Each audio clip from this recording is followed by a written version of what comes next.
Hi friends, आज के इस वीडियो पर मैं आप लोग को बताने वाला हूं कि ग्रो ऐप को आप यहां पर कैसे इस्तेमाल कर सकते हो। बहुत सारे चीज मैं आपको इस वीडियो में बताने वाला हूं। एक एक पॉइंट को मैं यहां पर कवर करने वाला हूं कि ग्रो एप्लीकेशन को आप यहां पर कैसे इस्तेमाल कर सकते हो, क्या क्या बेनिफिट्स आपको यहां पर मिलते हैं। तो वीडियो को एंड तक देखिएगा ताकि आपसे यहां पर कोई भी चीज मिस ना हो, क्योंकि अगर कोई भी चीज एक पॉइंट मिस होता है तो आप ग्रो ऐप को अच्छे से इस्तेमाल नहीं कर पाएंगे। इस बात का ध्यान रखिएगा। अब आप लोगों को लग रहा होगा कि मैं सिर्फ यहाँ पर ग्रो एप्लीकेशन के बारे में ही क्यों बात कर रहा हूँ, तो मैं बता दूं कि ग्रो एप्लीकेशन के पीछे बात करने का जो मेरा कारण है वो है उसका इंटरफेस। जी हाँ दोस्तों, ग्रो ऐप जो एज ए बिगनर बहुत सारे लोग जो स्टॉक मार्केट में यहाँ पर आते हैं उनके लिए ग्रो ऐप सबसे अच्छा होता है एज ए इंटरफेस, या फिर कहे तो यूज करने में सबसे आसानी जो होता है वो ग्रो ऐप ही होता है। तो ग्रो ऐप के बारे में इसीलिए हम लोग इस वीडियो पे डिस्कस करने वाले हैं। उससे पहले थोड़ा सा मैं यह बता दूं, जिनको नहीं पता है कि ग्रो ऐप में क्या होता है, तो देखिए ग्रो ऐप में आप किसी भी कंपनी का शेयर को बाय कर सकते हो, सेल कर सकते हो, और चाहे तो यहाँ पर होल्ड कर सकते हो, या फिर किसी भी यहाँ पर कह सकते हैं कि इंडेक्स में आप यहाँ पर ट्रेडिंग कर सकते हो, निफ्टी, बैंक निफ्टी, सेंसेक्स। अब ये क्या क्या चीज है मैं वो सारा कुछ यहाँ पर डिस्कस करने वाला हूँ आगे चल के आगे की वीडियो में। तो ए टू जेड देखिएगा। तो जो शेयर मार्केट है उसके बारे में थोड़ा ब्रीफ कर दिया कि आप कोई भी कंपनी का शेयर, जिस भी कंपनी में आप यहाँ पर इन्वेस्ट करना चाहते हो उसका शेयर आप ग्रो ऐप की मदद से यहाँ पर आप बाय कर सकते हो। तो चलिए वीडियो को शुरू करते हैं और समझते हैं कि यहाँ पर ग्रो ऐप को इस्तेमाल कैसे किया जाता है। तो हम लोग अपने यहाँ पर ग्रो मोबाइल के स्क्रीन पे आ चुके हैं। अब हम लोग यहाँ पर ए टू जेड समझेंगे कि ग्रो एप्लीकेशन एक्चुअली में काम कैसे करता है। सबसे पहले अगर बात किया जाए तो सबसे पहले आपको कोई भी काम करने के लिए आपको यहाँ पर ग्रो एप्लीकेशन में फंड को ऐड करना पड़ेगा, कि पैसा को यहाँ पर ऐड किया जाए। तो ऐड करने के लिए ऊपर में आपको यहाँ पर एक दिख रहा होगा गोल सा करके राइट साइड में, उसमें सिंपली क्लिक करना है। क्लिक करने के बाद आपको यहाँ पर एक ऐड मनी का ऑप्शन देखने को मिल रहा होगा, सिंपली उसमें क्लिक करना है। क्लिक करने के बाद आपको क्या करना है कि यहाँ पर ऐड मनी का नीचे एक ऑप्शन दिख रहा होगा, सिंपली उसमें क्लिक करना है। उसके बाद आपको यहाँ पर अमाउंट लिखना है 100, 200। एक्चुअली मैं यहाँ बता दूँ कि 100 रुपये से नीचे यहाँ पर मनी आप ऐड नहीं कर सकते हैं। अगर आप यहाँ देख रहे होंगे तो यहाँ पर आपको देखने को मिल रहा होगा कि amount should be greater than और इक्वल टू 100। मतलब अगर आप यहाँ पर 50 रुपीज़ भी लिखते हैं ऐसे करके तो आपका यहाँ मनी ऐड करने का ऑप्शन नहीं देगा। और जैसे ही 50 हटा के यहाँ पर 100 लिखते हैं तो नीचे में देखिए आपका यहाँ पर ऐड मनी करने का ऑप्शन आ गया है। या फिर कुछ भी लिखिए, 500 भी लिखिए तो आपका आ जाएगा। मतलब कि 100 रुपये से कम आपको यहाँ पर मनी ऐड नहीं करना है, इस बात का ध्यान रखिएगा। तो यहाँ से मनी आप ऐड कर सकते हैं, सिंपल सा बात है। अब जैसे ही मनी ऐड कर लेंगे, अब आपको क्या करना है कि यहाँ पर देखना है कि कौन सा शेयर कैसा है क्या नहीं है। तो यहाँ पर आप देख सकते हैं कि आपको यहाँ पर एक ऑप्शन देखने को मिल रहा होगा अभी के टाइम पे, मोस्ट बाउट ऑन ग्रो। मतलब कि आज के दिन जो मार्केट चला है उसमें सबसे ज़्यादा जो खरीदारी हुआ है वो किसका हुआ है, तो उसमें सबसे ज़्यादा खरीदारी हुआ है वो वोडाफोन आइडिया का हुआ है, टाटा स्टील का हुआ है, अमरा राजा का हुआ है, गार्डन रीच का हुआ है। ये 4 शेयर जो यहाँ पर आपको दिख रहा है, ये चारों में काफ़ी मात्रा में आज यहाँ पर एक तरह से कह सकते हैं तो बाइंग हुआ है, लोग यहाँ पर खरीदे हैं। तो सिंपली यहाँ पर आप 4 ऑप्शन दिख रहे हैं, तो यहाँ पर आप ये चीज़ देख सकते हैं। ठीक है, अब आप लोगों को लग रहा हो कि अगर कोई भी शेयर हम यहाँ पर बाय कर लेते हैं तो वो कहाँ पर शो करेगा। तो आपको एक ऊपर में एक ऑप्शन देखने को मिल रहा होगा, यहाँ पे आप देख सकते हैं simply explore, holding, watch list करके। तो यहाँ पर आपको एक चीज़ देखने को मिल रहा है, एक्सप्लोर में अगर आप जाएंगे तो एक्सप्लोर का मतलब है कि आप यहाँ से सब कुछ ग्रो ऐप में जितना कुछ है उसको आप यहाँ से एक्सप्लोर कर सकते हैं। अब होल्डिंग्स का जो यहाँ लिखा हुआ है, होल्डिंग का मतलब होता है कि जो भी आप यहाँ पर शेयर बाय करेंगे वो यहाँ पर आपका होल्डिंग में दिखेगा। अभी मेरा होल्डिंग में इसलिए नहीं है क्योंकि अभी के टाइम पे ये मेरा डेमो अकाउंट है, ये मेरा मेन अकाउंट नहीं है, कि ताकि मैं डेमो अकाउंट में वीडियो बना रहा हूँ ना, तो इसलिए मेरा यहाँ पर कोई भी होल्डिंग्स आपको देखने को नहीं मिल रहा होगा। ठीक है, तो होल्डिंग में आप जो भी शेयर को बाय किए होंगे वो यहाँ पर आपको देखने को मिल जाएगा। अब आपको यहाँ माई वॉच लिस्ट देखने को मिल रहा है, ये दोनों मैंने क्रिएट किया है। अब ये क्रिएट कैसे होता है, सिंपली यहाँ पर आपको सबसे लास्ट में एक वॉच लिस्ट का ऑप्शन देखने को मिल रहा होगा। आप यहाँ पर देख सकते हैं वॉच लिस्ट का ऑप्शन देखने को मिल रहा होगा, ये वॉच लिस्ट में, इसमें सिंपली क्लिक करना है। क्लिक करने के बाद आपको यहाँ पर वॉच लिस्ट का नेम लिखना है। जैसे कि मैं लिख देता हूँ माई पर्सनल स्टॉक्स। सिंपली अगर मैं क्रिएट पर क्लिक करता हूँ, जैसे ही मैं क्रिएट करूँगा अब यहाँ पर आपको दे देगा कि आपका जो पर्सनल स्टॉक्स है वो कौन सा है। तो मैं स्टार्टिंग का ये और एक ये 4 मैं सेलेक्ट कर लेता हूँ और मैं अब यहाँ पर बैक चला जाता हूँ। अब आपको देखने को मिलेगा कि यहाँ पर जो एक्सप्लोर है, होल्डिंग है, उसके बाद क्या है, माई वॉच लिस्ट है, फिर माई पर्सनल स्टॉक्स। जो मैंने यहाँ पर वॉच लिस्ट क्रिएट किया था और 4 जो ऑप्शंस मैंने स्टॉक्स के यहाँ पर ऐड किए थे वो यहाँ पर आपको देखने को मिल रहा होगा। तो आप समझ गए होंगे कि वॉच लिस्ट जो है वो एक्चुअली में क्रिएट कैसे होता है। तो यहाँ पर वॉच लिस्ट आप क्रिएट कर लेना, और ये दोनों वॉच लिस्ट भी मैंने पहले से क्रिएट किया हुआ है, तो आप वॉच लिस्ट क्रिएट कर लेना। सिंपली फिर से हम लोग एक्सप्लोर पे चलेंगे। एक्सप्लोर पे जाने के बाद आप देख सकते हैं कि आपको एक ऑप्शन देखने को मिल रहा होगा कि प्रोडक्ट एंड टूल करके यहाँ पर एक ऑप्शन देखने को मिल रहा है, ठीक है, प्रोडक्ट एंड टूल। तो सिंपली हमको यहाँ पर क्या करना है कि FNO का ऑप्शन आपको यहाँ पर देखने को मिल रहा होगा। सिंपली इसमें क्लिक करेंगे। FNO का मतलब होता है फ्यूचर एंड ऑप्शंस, ठीक है, फ्यूचर एंड ऑप्शंस। आपको यहाँ पर ऊपर देखना पड़ेगा option chain, Nifty bank Nifty का आपको यहाँ पर 2 ऑप्शंस का यहाँ पर जो है वो ग्राफ दिखाया हुआ है। अब ऑप्शंस क्या है, अब आप लोग को लग रहा हो कि ऑप्शंस क्या है, तो देखिए मैं थोड़ा सा आपको दिखा देता हूँ बैक करके। अगर बैक आएंगे तो ऊपर में आपको देखने को मिलेगा यहाँ पे, सॉरी हाँ देखिए, निफ्टी बैंक निफ्टी 50 जो यहाँ पर लिखा हुआ है, इसका मतलब होता है कि इंडिया का जो टॉप 50 कंपनी है उन सब का स्टॉक्स को मिला के यहाँ पर निफ्टी 50 में ऐड कर दिया गया है, और इसे एक इंडेक्स का नाम दे दिया गया है, इस इंडेक्स का, जिसको कहते हैं हम लोग निफ्टी 50।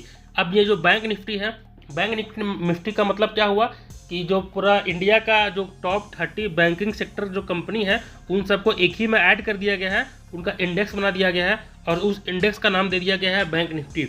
उसी तरह है यहाँ पर फिन निफ्टी का, सेंसेक्स का, मिड कैप निफ्टी का, बैंकेक्स का। अगर आपको ऑल इंडिसेस देखना है तो आप यहाँ पर जाके देख सकते हैं कि ये है इंडियन इंडिसेस। यहाँ पर आप सारा इंडेक्स देख सकते हैं। और आपको ग्लोबल देखना है ऑस्ट्रेलिया अमेरिका का, तो आप सिंपल यहाँ पर देख सकते हैं। तो ये आप समझ गए होंगे। FNO में फिर से आते हैं हम लोग। तो ये हो गया हम लोग इंडेक्स, जैसे निफ्टी 50 हो गया, ये हो गया इंडेक्स, बैंक निफ्टी हो गया, ये हो गया इंडेक्स, ठीक है, ये हो गया। अब हम लोग जैसे कि जिस तरह का इंडेक्स यहाँ पर FNO हम लोग प्ले करते हैं, अगर आपने देखा होगा यहाँ पर नाम लिखा हुआ है, सिंपली FNO करके यहाँ पर नाम लिखा हुआ है। FNO का मतलब होता है फ्यूचर एंड ऑप्शन, सिंपल सा बात है, ठीक है, फ्यूचर एंड ऑप्शंस। तो फ्यूचर एंड ऑप्शंस हम लोग किस में कर सकते हैं, पहला तो इंडेक्स में कर सकते हैं जैसे निफ्टी 50 बैंक निफ्टी में, और दूसरा हम लोग यहाँ पर स्टॉक्स में भी अपना जो है वो फ्यूचर एंड ऑप्शंस कर सकते हैं। अगर आप यहाँ पर देखेंगे अच्छा से तो आपको यहाँ पर देखने को मिलेगा कि स्टॉक ऑप्शन में भी आप यहाँ पर FNO कर सकते हैं, मतलब कि ट्रेडिंग यहाँ पर आप FNO कर सकते हैं स्टॉक्स ऑप्शन में भी। तो ये हो गया आपका FNO सेक्शन का। उसके बाद आता है इंट्राडे। इंट्राडे करने के लिए आपको यहाँ पर बहुत सारा टॉप इंट्राडे स्टॉक्स आपको यहाँ पर 1 2 3 4 5 अब देखने को मिल रहा होगा, क्योंकि ये टॉप है, ज़्यादा यहाँ पर ट्रेडिंग हुआ है, तो इसीलिए ये आपको देखने को मिल रहा होगा। अगर आप गौर करेंगे तो स्टार्टिंग के 4 कंपनी यहाँ पर दिख रहा है, वोडाफोन आइडिया, गार्डन, अमारा, ये जो दिख रहा है, आई थिंक यहाँ पर आपने देखा होगा कि यहाँ पे भी आपको मोस्ट बॉट ऑन ग्रो में देखने को मिला, क्योंकि यहाँ पर आज सबसे ज़्यादा खरीदारी हुआ है, इसीलिए, ठीक है। अब बात कर लेते हैं यहाँ पर IPO का। 1 मिनट, अब बात कर लेते हैं IPO का। तो IPO में आप लोग को दिख रहा होगा पहला सेक्शन यहाँ पर ओपन का दिख रहा है। ओपन में लिखा हुआ है 2 ठो यहाँ पे, अलायंस ब्लेंडर और विराज आयरन। अब ये दोनों में आप देख रहे होंगे बगल में अप्लाई करने का भी ऑप्शन यहाँ पर देखने को मिल रहा होगा, मतलब कि इन दोनों का IPO अभी यहाँ पर खुला हुआ है, आप अप्लाई कर सकते हैं। अब बहुत सारे लोगों को यहाँ पर IPO का मतलब नहीं पता होगा, तो मैं बता देता हूँ। IPO का मतलब होता है कि जो भी नया कंपनी शेयर मार्केट में यहाँ पर लिस्ट होने वाला रहता है, वो पहले अपना IPO लेके आता है। IPO में क्या होता है कि बहुत सारे लोग उनका शेयर पहले ही खरीद लेते हैं, और जैसे ही वो कंपनी लिस्ट होता है शेयर मार्केट में, तो वो अगर कंपनी फ़ायदा ज़्यादा दे दिया, अगर मान लीजिए कि आपने एक IPO लिस्ट परचेज़ किया हुआ है 100 रुपये में, और जैसे ही वो कंपनी लिस्ट करता है मार्केट में, और वो जब लॉन्च होता है मार्केट में, तो उसका दाम हो जाता है 120 रुपये, तो आपको यहाँ पर 20 रुपये का फ़ायदा देखने को मिला। लेकिन ये भी कभी कभी होता है कि जब आपने 100 रुपये में एक IPO खरीद लिया है, एक स्टॉक IPO खरीद लिया है, अब जब वो मार्केट में लिस्ट होता है तो वो कम दाम में होता है, मान लीजिए कि 80 रुपये में हुआ, तब आपको यहाँ पर नुकसान देखने को मिलेगा, मतलब कि 20 रुपये का आपको यहाँ पर नुकसान हुआ, जैसे कि पेटीएम के केस में हुआ है, ये आप सब यहाँ पर जानते हैं। उसके बाद नीचे आइए तो नीचे में क्लोज्ड लिखा हुआ है, क्लोज्ड मतलब ये बंद हो गया। लिस्टेड ही है, तो ये जो लिस्टेड हो चुका है वो सब है। अनाउंस्ड का यहाँ पर भी है, जो अनाउंस हो चुका है कि ये आने वाला है, ठीक है। अब ये हो गया IPO का सेक्शन। अब हो गया यहाँ पर ऑल स्टॉक्स का ऑप्शन यहाँ पर देखने को मिल रहा है, तो सिंपली ऑल स्टॉक्स पर क्लिक करेंगे। यहाँ पे आपका जो भी स्टॉक्स है सिंपली आप उसे फिल्टर कर सकते हैं। देखिए यहाँ पर देखेंगे ऊपर में फिल्टर के राइट साइड में मार्केट प्राइस लिखा हुआ है, सिंपली इसमें क्लिक करेंगे। 52 वीक का जो हाई है रिलायंस इंडस्ट्री का वो इतना है, 52 वीक का जो लो है वो इतना है। यहाँ पर आप चेंज करके सिंपली यहाँ पर आप ऐसे करके जो भी आपको देखना है वो सिंपली यहाँ पर आप देख सकते हैं, ठीक है। अब बात करते हैं यहाँ पर गेनर्स का और लूजर्स का। देख सकते हैं गेनर्स है, ये लूजर्स है। गेनर्स का मतलब क्या होता है, और पहले गेनर्स से पहले समझते हैं कि लार्ज कैप, ये मिड कैप और ये स्मॉल कैप, ये एक्चुअली में होता क्या है। लार्ज कैप का मतलब सिंपल समझते हैं। देखिए कंपनी तो बहुत बड़ा बड़ा होता है, लेकिन मैं यहाँ पर 3 उदाहरण लेकर चल रहा हूँ, ठीक है। जैसे कि बहुत मतलब छोटा उदाहरण ले रहा हूँ, अब ये मत समझिए कि यही एक परफेक्ट एग्जाम्पल है। जैसे कोई कंपनी है, उसका टर्न ओवर 100 रुपये के आसपास है, तो उसको हम लोग कहेंगे कि वो कंपनी लार्ज कैप में आता है, ठीक है। इस बात तो समझ गए। जो कंपनी 100 रुपये का टर्न ओवर कर रही है, मतलब कि प्रॉफिट मिला के, अपना काम मिला के 100 रुपये का यहाँ पर कमा ले रही है कंपनी, तो वो हो गया लार्ज कैप। मिड कैप मतलब क्या हुआ कि जो कंपनी 50 रुपये के आसपास कमा रही है, टर्न ओवर जिसका 50 रुपये है, वो हो गया एक तरह से मिड कैप। और स्मॉल कैप का मतलब क्या हो गया कि कंपनी जो है वो कुल मिला के अपना जो टर्नओवर कर रही है वो 10 रुपये के आसपास कर रही है, तो ये हो गया स्मॉल कैप कंपनी। तो ये हो गया। अब बात करते हैं गेनर्स का। तो गेनर्स में देख सकते हैं आप, आज का जो लार्ज कैप में जो गेनर्स है वो रिलायंस इंडस्ट्री है, भारती एयरटेल है, गोदरेज कस्टमर है। फिर मिड कैप में आएंगे तो वोडाफोन आइडिया है, फिर जी एंटरटेनमेंट है, ये सब है। स्मॉल कैप में आएंगे तो CESE है, रेमंड है, ये आपको देखने को मिलेगा। मतलब कि ये क्या हुआ गेनर्स में, ये सब हुआ कि large cap, mid cap, small cap में जितने भी स्टॉक्स यहाँ पर पड़े हुए हैं वो लोग आज बहुत तेज़ी से बढ़े हैं। अगर आप स्मॉल कैप में देखेंगे तो यहाँ पर देख सकते हैं रेमंड जो है वो 7.76% के हिसाब से आज के टाइम पर सिर्फ 7.76% का जो वो जंप लिया हुआ है, आप यहाँ पर देख सकते हैं। अब लूज़र का बात किया जाए तो लूज़र में यही है कि लार्ज कैप में सबसे ज़्यादा नुकसान कौन किया है आज, वेदांता नुकसान किया है, अपोलो नुकसान किया है, और जोमेटो जो है वो नुकसान किया है। मिड कैप में कौन नुकसान किया है, NMDC नुकसान किया है, प्रेस्टीज नुकसान किया है।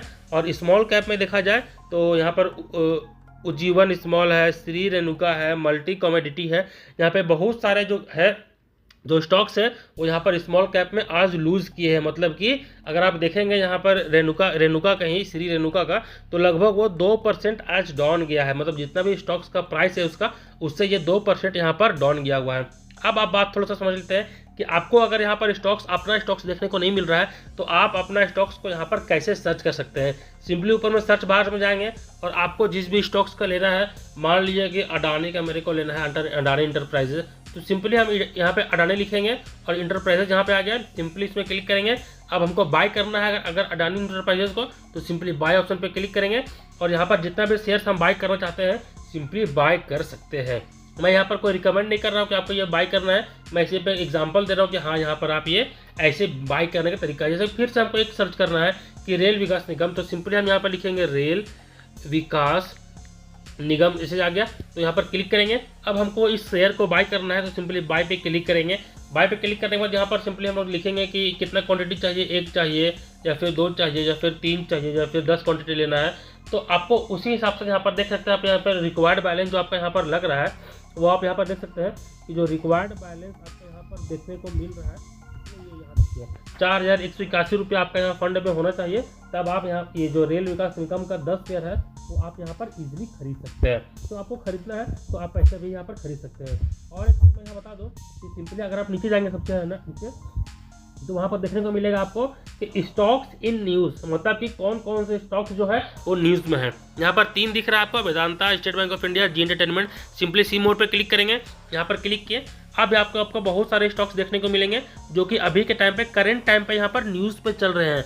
अब क्या होता है यहाँ पर बात समझिएगा, जैसे कि कोई भी चीज़ को लग रहा है आपको कि यहाँ पर इस स्टॉक्स में पॉजिटिव न्यूज़ आने वाला है या फिर पॉजिटिव न्यूज़ है, तब आपको क्या करना है कि उसका शेयर खरीद के रख लेना है। आने वाले 2 से 3 दिन में या फिर 5 दिन के अंदर उस शेयर का जो प्राइस है वो यहाँ पर बढ़ने वाला है। तो मार्केट न्यूज़ से भी आप ये फ़ायदा उठा सकते हैं कि अगर किसी में भी आपको लगा कि मान लिया कि एक आपने शेयर खरीदा हुआ है, ठीक है, एक शेयर खरीद के रखा हुआ है, 10 क्वांटिटी 20 क्वांटिटी खरीद के रखा हुआ आपने, लेकिन आपने जब वो न्यूज़ देखा तो उस शेयर का उस स्टॉक से या फिर उस शेयर का जो न्यूज़ है वो नेगेटिव है। मतलब कि अब मार्केट जो है उस स्टॉक्स का जो प्राइस है वो नीचे लेके आएगा। तब आपको क्या करना है कि बुरा खबर आने से पहले ही आपको उस स्टॉक्स को बेच निकल जाना है ताकि आपको यहाँ पर नुकसान ना उठाना पड़े। उम्मीद करते हैं आप ये चीज़ समझ गए होंगे कि ये काम कैसे करता है। अगर आप म्यूचुअल फंड में पैसा लगाना चाहते हो तो सिंपली म्यूचुअल फंड में क्लिक करके आप यहाँ पर म्यूचुअल फंड में पैसा लगा सकते हैं। लेकिन आपको स्टॉक्स के बारे में मुझे समझाना था, जो कि मैंने अच्छे तरीके से समझा दिया है।